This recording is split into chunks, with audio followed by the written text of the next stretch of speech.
Hey, everybody. It's Farand Wasiak. Once again, your host of the IACIS podcast. I'm here with Vince Olman, Acting Training Manager for IACIS, and we're here to talk about the Orlando training event. Vince, how you doing this evening for us? Hey, Waz. Doing well. How are you? I'm doing quite well. We're spitballing these podcasts out here coming up. Of course, we have the big Orlando event happening. With everything, with the Orlando event happening, and you are the acting training manager, we have a slew of classes being offered in Orlando. Not only vendor classes, but actual IACIS classes that the association is putting on themselves. So before we get into that, though, we got to just introduce you a little bit to our viewers, to our listeners. So Vince, obviously, you being the manager, the training manager for IACIS, you obviously have some sort of portfolio in this digital forensics incident response world. You go ahead and just introduce yourself. Give us the non-LinkedIn version of your resume and how and how where you are today. Yeah. So I started in law enforcement in the Marine Corps, actually. I joined the Marine Corps in 2005. I joined in 2003, but I made a lat move, or what some people call reclass, into the military police field. I was primarily stationed in Beaufort, South Carolina at the time. Did a couple of tours in Iraq. So that's kind of where I got my start in law enforcement in general. And at the time when I was going through my undergrad program in criminal justice, we had a postal inspector come and give a presentation on computer crimes and digital forensics, and stuff like that. And I think at that point is when I was sort of hooked on knowing what I wanted to do in my professional career. And so I kind of started to go down that road of computer crimes. Got out of the Marine Corps. Was working on a master's program in high-tech crime from George Washington. And at the time, I started out with the Spotsylvania Sheriff's Office. They kind of gave me my first introduction into digital forensics and computer crimes, helping out the detectives, here in Virginia. I started off initially as sort of a volunteer, because I was still working full time for the DoD, and then volunteering with the sheriff's office, when I could. And I think it was a great experience to kind of cut my teeth on, the digital forensics and computer crimes, world. It was around that time when I actually got the opportunity to go to IACIS, to go to the BCFE. This was about 2014. When I went through. It was at Lake Mary at the time. And just after that training event is when I got the opportunity to join Army CID. Okay. As a civilian special agent. So that was roughly around 2015. I started in their computer crimes unit. So primarily investigating intrusions, stuff like that, some child exploitation. And then after that, kind of moved up the ranks, became a supervisory special agent in 2017.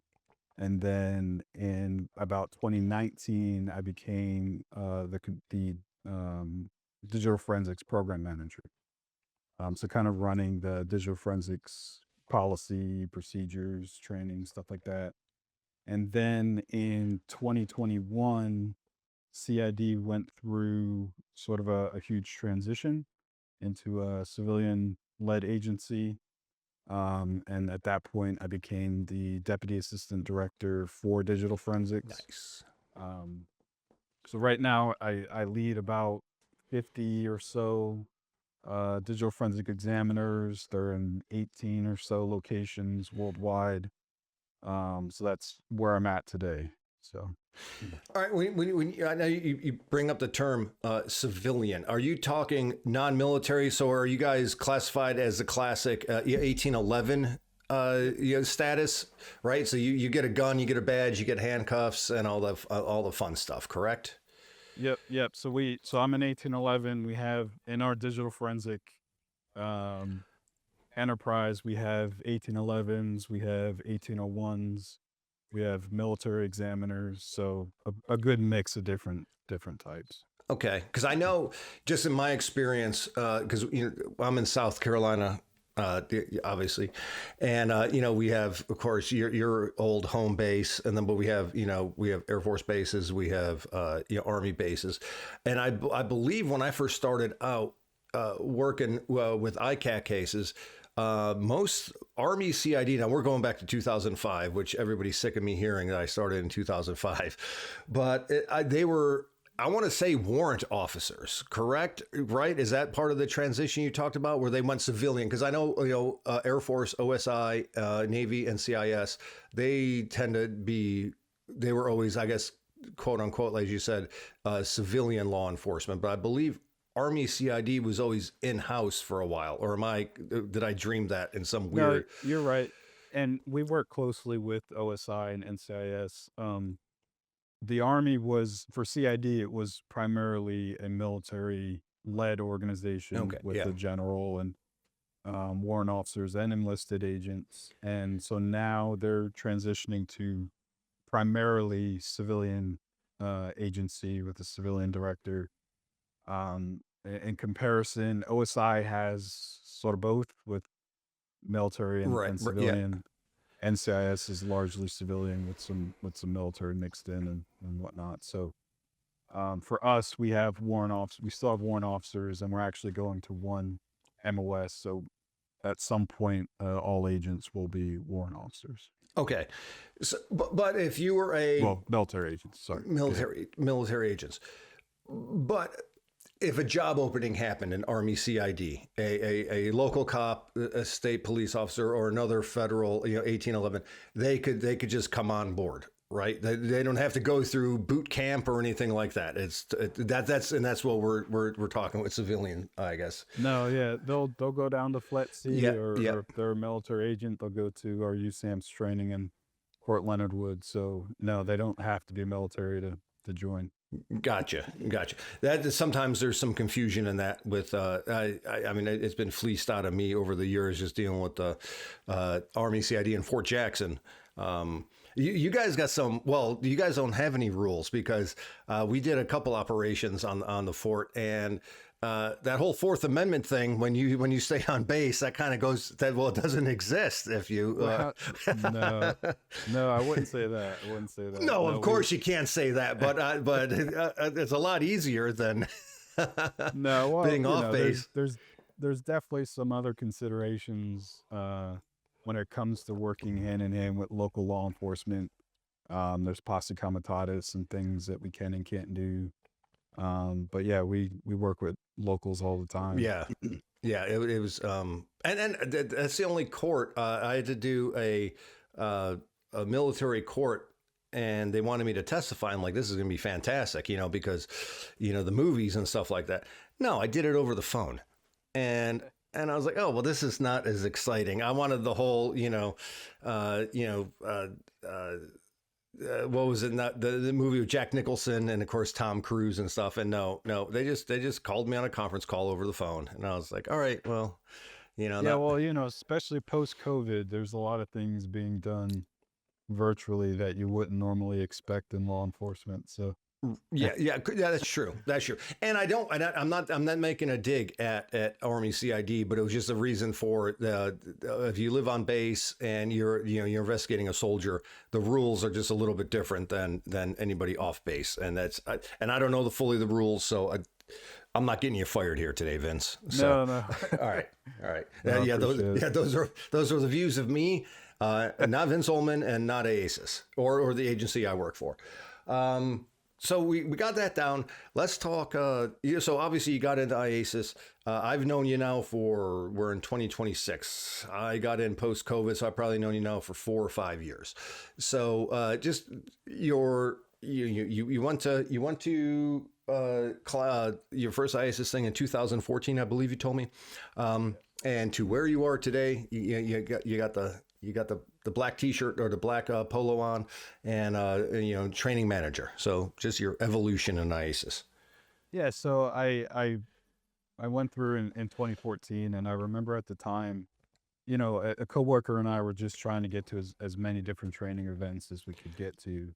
And this one kind of popped up, and he's like, "Yeah, it's in Orlando. It's gonna be great, laid back." And you don't know until you get there sort of everything that's involved in those 2 weeks. Time it was in Lake Mary, and I think we joined late, so we were staying off site at a different hotel. And we kind of showed up late the first day, so we kind of, just fit in where we could. And my row coach at the time was Aaron Mitchell, and it was a great experience. Having come from sort of an educational background in digital forensics, where I've sort of knew the basics. This was sort of a good opportunity to sort of reinforce that. And I feel like there is no better training when it comes to sort of that foundational um, requirements when it comes to digital forensics. So it was a lot, the 2 weeks there in Lake Mary, and, went and rolled right into the peer review process as you do. Um, as soon as and I think that's really what at the time really kind of what set me in terms of what I wanted to do in this organization, and just seeing the professionalism, the production value, Yes, yes. just how well that training was put on. I think I knew immediately that I wanted to be part of that. And so I started peer review coaching, almost immediately after getting my certification, which a lot of us do. It's sort of, a gateway into volunteering, into IACIS. It's sort of, easy to get into. So that was in 2015. I started peer review coaching. Um, and shortly after that, there was an opportunity somebody had asked if somebody was interested in making videos. Um, Sort of what you do, right? um, it was sort of educational videos on hardware identification, RAID device identification, stuff like that. So I talked to my wife, Laura, who was also a volunteer. Who I asked to be on the And podcast, and she said no. So, well, you got me, so second best, right? yes. Um, and so we started, just making these videos and volunteering with the online, the AV team, online training team. And that's what got us back to Orlando, sort of help out the crew, because at the time IACIS had an online development sort of platform, and we just kind of rolled into that team, sort of recording videos at IACIS, and then taking them back, editing them, and putting them up online. In 2021, I believe it was, I became the online chairman. And we kind of expanded the number of classes. We were recording MDF. Now we're recording AMDF, basically we're recording as many videos as we can, seeing the quality, seeing what we can put online, um, and seeing like what would be of value to either people interested that can't make it to the conference, or putting it online for our volunteers. It's sort of a volunteer benefit that if you volunteer in IACIS in any capacity, you get free online training, right? And so I think that's been huge for a lot of people, to be able to access that type of training, even if they can't make it to Orlando, right? And then shortly after that, I think in 2023, I was asked to be the assistant training manager. So helping out the training manager on his duties. And that's kind of where I'm at today. And then along with in peer review, I became the Northeast Regional Manager in 2020. And then right now I serve as the division administrator. So I'm in charge of 3 different regions in North America. So it's kind of where I'm at today. That's a lot on your plate. That is a lot on your plate. Going back to the AV team.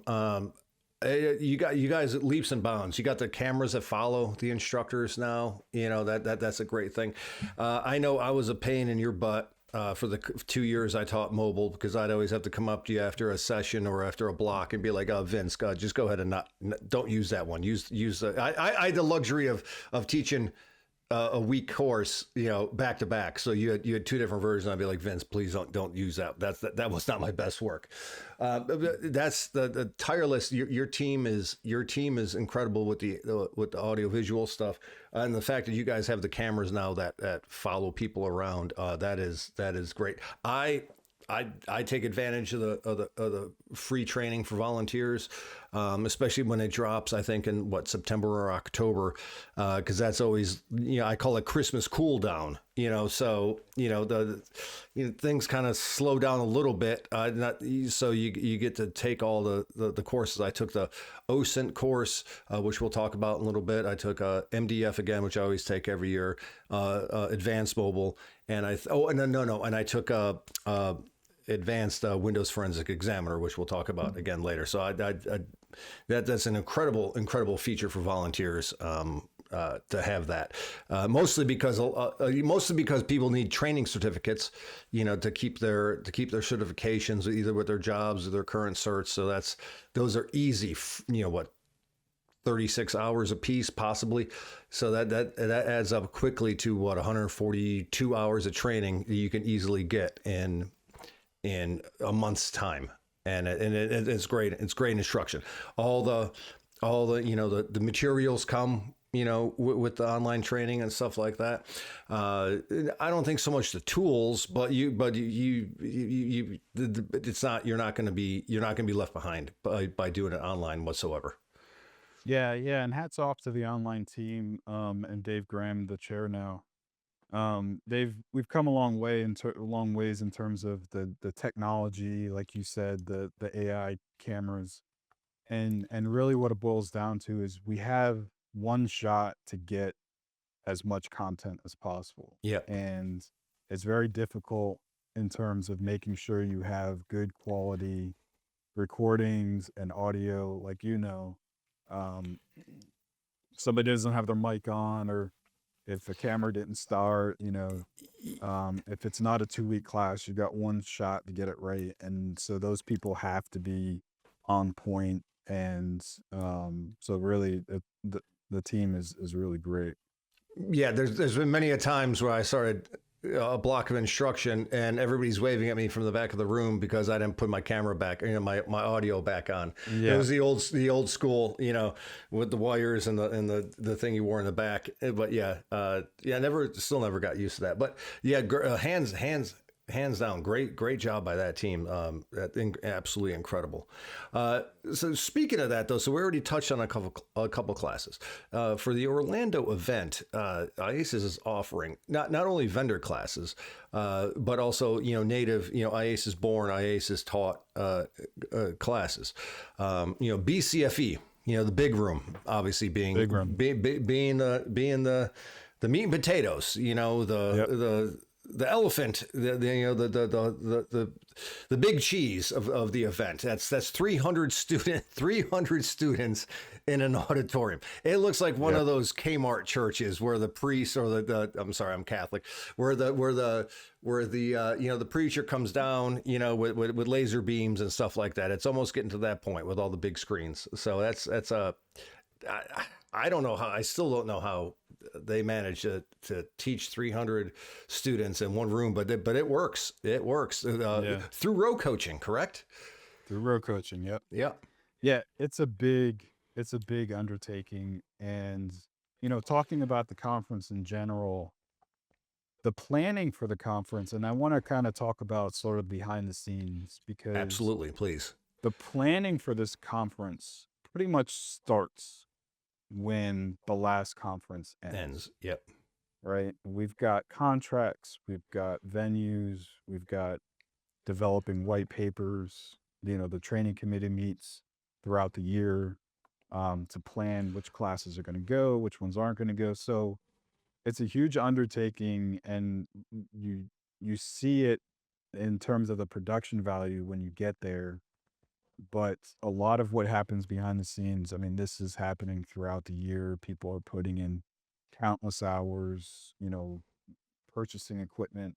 Right now, we have a chip shortage, right? Yep, So, absolutely. so we're really, trying to nail down sort of the equipment requirements. And so those little things kind of, might be overlooked from the perspective of somebody who's just coming in.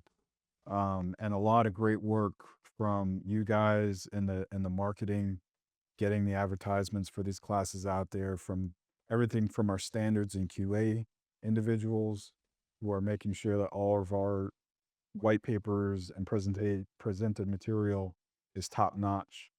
And so I really wanted to like mention that in terms of what goes into this throughout the year. And even while these things are being planned for the big event, we have Budapest, Yep. we have, you know, other events, Reno, that we're sort of doing the same thing at a smaller scale, but still, requiring a lot of time and effort. So, yeah, so BCFE, like you said, our flagship training, we have 324 students we're expecting.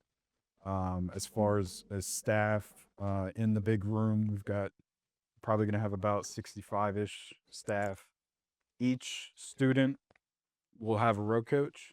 So row coach will be assigned to 6 students. They'll be floating row coaches, sort of helping out as well. And then you have topic leads. And then you have the boss of the rooms, Kevin Modor, who's the chairman of BCFE.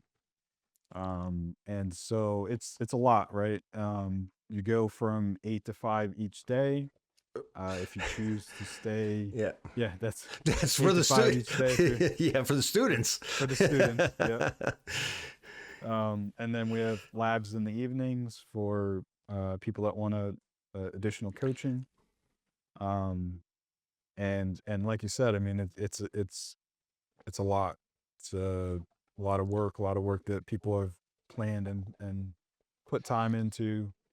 Um, and then we could talk about, I mean, the different blocks of instruction. There's 28 or so blocks of instruction. We've kind of made it a little different in terms of how it's structured. It sort of moves along a logical path from going to the scene, responding as a first responder, going through topics as far as the BIOS and Yep. imaging, and then we get right into file systems, triage, RAM, and then from there we'll branch off into specific artifacts, registry, metadata, timeline analysis, encryption, file headers, carving, things like that, and then we'll go off into different one-off topics as far as virtual machines, browser artifacts, Mac topics, things like that. So sort of a progression timeline in terms of how the blocks are laid out, right? So it's 2 weeks. You know, expect to be there and engage for the entire 2 weeks. And bring a shawl or a sweatshirt with you, because you guys got to keep that room at 60 degrees at all times. Yeah. Yeah. Yep. And then, as a student, you're gonna take home a laptop. You're gonna take home some right blocker. You take home a bunch of other equipment, thumb drives. Get it all. And not to mention a nifty backpack, right? They'd be sold in the Yes. backpacks. Yes. Yep. And the backpack. Yep. Absolutely. With the big room, but the whole production. The whole production of the IACIS event is how human beings can mimic the not the architecture, but the community of ants, like you're watching a nature film. We always do the time lapse of everything being built, but everybody has their own function. Right. So everybody has their own, I want to call it a hive mentality, because everybody has their own function and everybody's just doing their own little part simultaneously. And next thing you know, the room's built in After our lunch on Sunday, the room's built in everything is built in 6 hours. Right. And that's the big room. And then all the other auxiliary classrooms that other classes are happening. And I'm talking big screens. I'm talking the computers are up. Everything's the pageantry is already set. Everything's ready for the students. Everything's placed just perfectly. And it's done in 6 hours. And it's absolutely incredible to watch, Yeah. It's a well-oiled machine at this point. We've got screen teams. We've got people that know how to work the projectors. We've got people that know exactly, because we bring people back. We try and get fresh blood and new people as Right. well. But people have come back year after year, and they know exactly where things need to go, how they need to be set up. And then if you're new, we have a mentorship program where if you're a new person, you're going to be teamed up with an experienced person to kind of show you the ropes, introduce you to people, take you around, show you, what you can and can't do. Yeah. Well, yeah. Yeah. Yeah. Yeah. And yeah, like you said, it's really at this point, when we get down there, everybody knows what needs to happen. And it's one of the benefits for us in terms of being at the same venue for the past several years. We know what's going to work, what's not going to work, and what our requirements are. So that's helpful. Yeah, absolutely, definitely. It's as you said, well-oiled machine. Everybody gets to work. You do for the lunch before the setup. Everybody just introduces themselves, and of course there's fanfare and the joking and stuff like that. And it's get to work. So I don't know. I don't know if it's motivation to get it done because everybody wants to go to one final dinner before Monday morning hits at 6:30, 7 a.m. for most of us. But it is fun. You get your steps in. You wear comfortable shoes. You get your steps in. You could average on a low end 12,000 steps a day. So yeah, absolutely. Yeah, you're. Absolutely. I mean, it's a huge venue. If you haven't been the Carib, the conference space alone has been growing. So, like you said, you're gonna get a lot of walking in. Oh, it may as well be the Atlanta or the Charlotte airport. I mean, it just goes, especially with all the as we keep on taking over more of it, and then you're dodging little mini cheerleaders for like a weekend or something like that too during it. But so that's a whole nother that's a whole nother podcast. So. Yeah. All right, so we talked BCFE. Then we have, let's just, if you don't mind, well, let's get into a few of the other, or actually all the classes. We have, I guess the other one is Cypher, right? That's our network intrusion class, correct? Yep. And that's Randy Stone still doing that Randy one? Stone. Yep. So Cypher's been around for a few years. We had eCypher for a while for the enterprise level cyber intrusion response. Cypher is a 2-week course.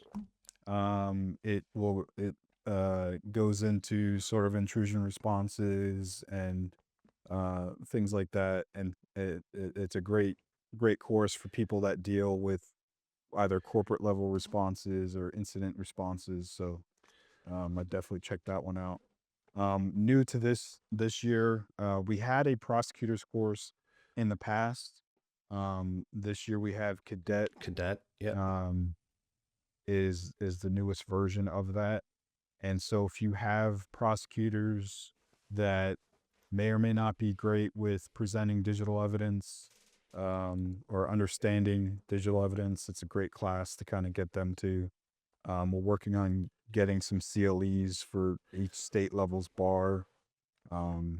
So I think Stacy's done a great job with that class. And and Cadet is, and I got my cheat sheet up. I can't remember all these. It's collecting and admitting digital evidence at trial, which is very important. Anybody who deals with prosecutors, you have sometimes you have the educated ones, sometimes you don't, and you got to educate them. And then that's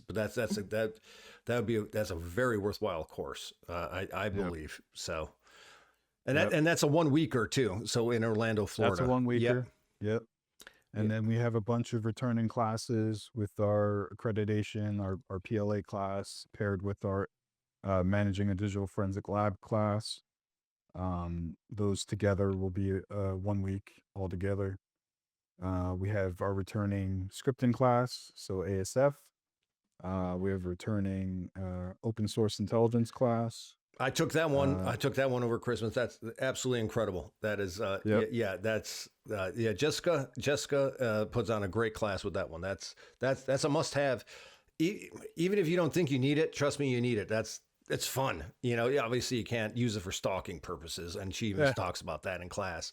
But that's a great, very useful class. Yes, Well, OSINT's great because it bridges a lot of different it does.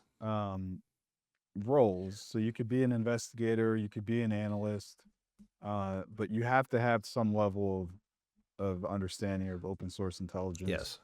And she kind of takes it a step further as far as backstopping and making sure that you're covering, you're not exposing too much about what you're doing and finding out about people and businesses and things like that. Correct.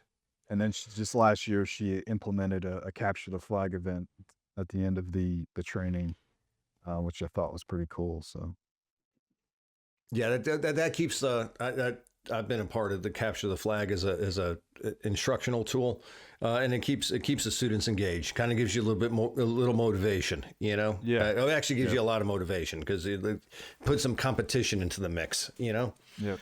So, and then we have, and then. Oh, good. Go ahead. Yeah, and then aside from that, we've got our WFE course was renamed to Advanced Windows Forensic Examiner. So we're putting that on. Flex is back for its second year for our Linux class. Had some great feedback on the students that took that last year, so we're super hyped about that. Our advanced mobile class is back for 2 weeks, 1 week each. As well as our basic mobile forensic course as well. Our RAM class is back as well, but that is sold out. That's another class that has just a ton of great reviews. People just love that class. And so I think that covers all of our internal classes. Well, altogether, there's about 24 classes over the span of 2 weeks, and that includes our vendor training.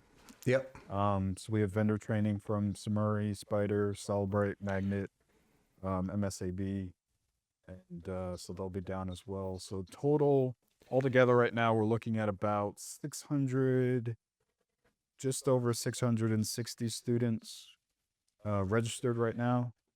And as far as staff, we'll probably have about 160 plus staff. So, like we said, just a huge production.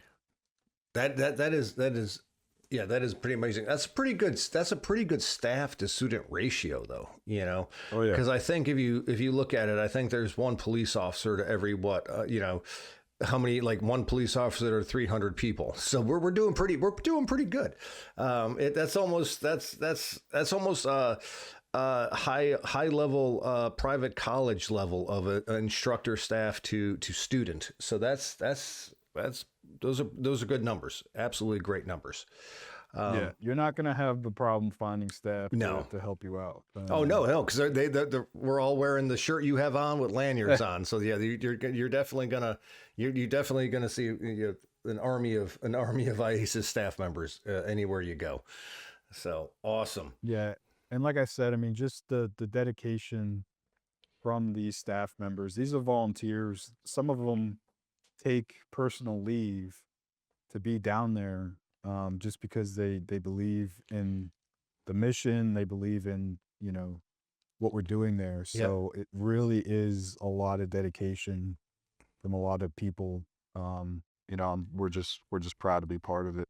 Yeah, and I've said this before, and I talked about it a few minutes ago.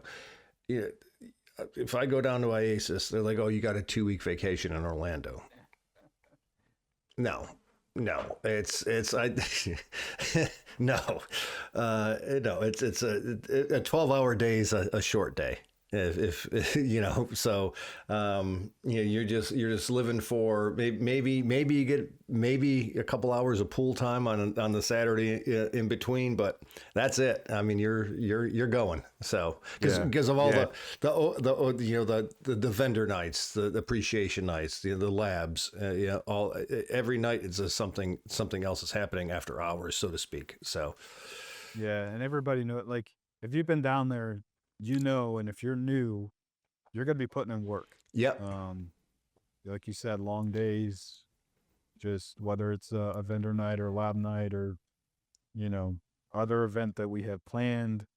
It's a lot, but people come back, they enjoy it. It's like a second family to us. So we wouldn't have it any other way. No, absolutely. Absolutely. For me, it's the backpacks. I'm a backpack guy. Backpacks? Yeah. You can never have enough backpacks. The pens and lanyards and backpacks. The notebooks. Yeah. Oh, yeah. My goodness. Yeah. The notebooks. So Vince, you mentioned you were from it's Spotsylvania, Virginia, right? Spotsylvania. Yeah. So we also talked about the Flex class. That's the Linux class we offer. And Rob Blader, I believe, is the chair for that class, and he is from Goochland, Virginia. He is. I love Virginia's naming conventions for towns. I got to tell you,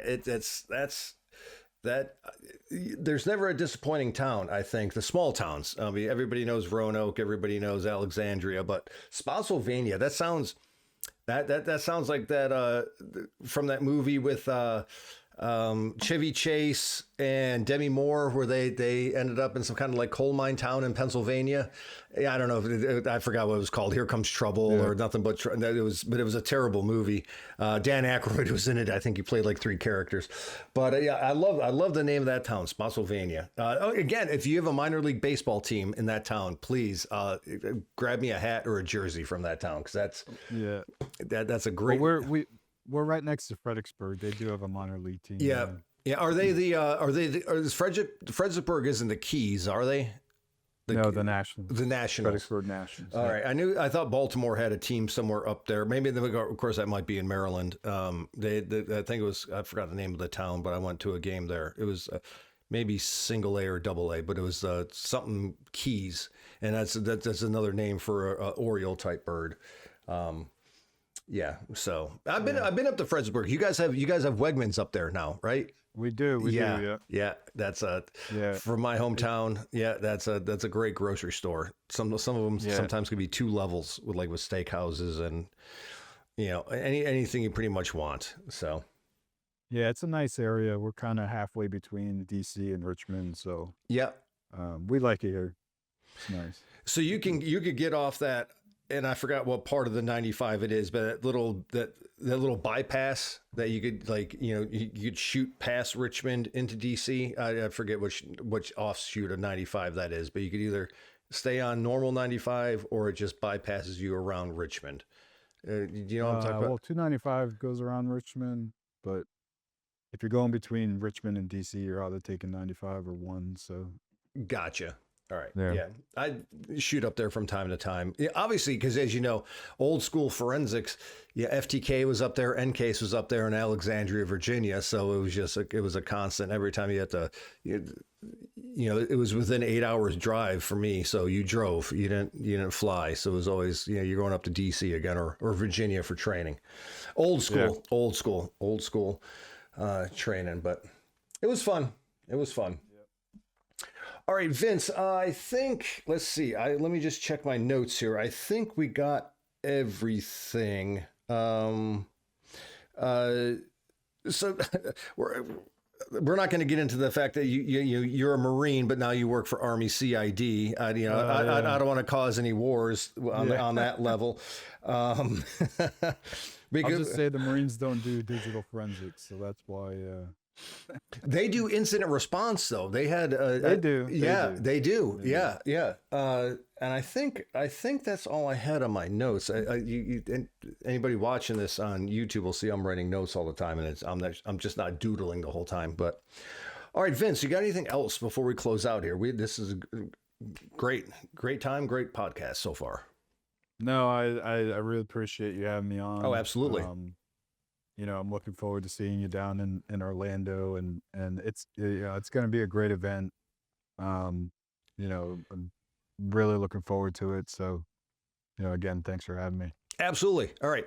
Vince Olman, Training Manager, IACIS. We'll see you in Orlando, 2026, April to May. All right, Vince, take care. Thank you. Thanks, Waz. All right. Bye-bye.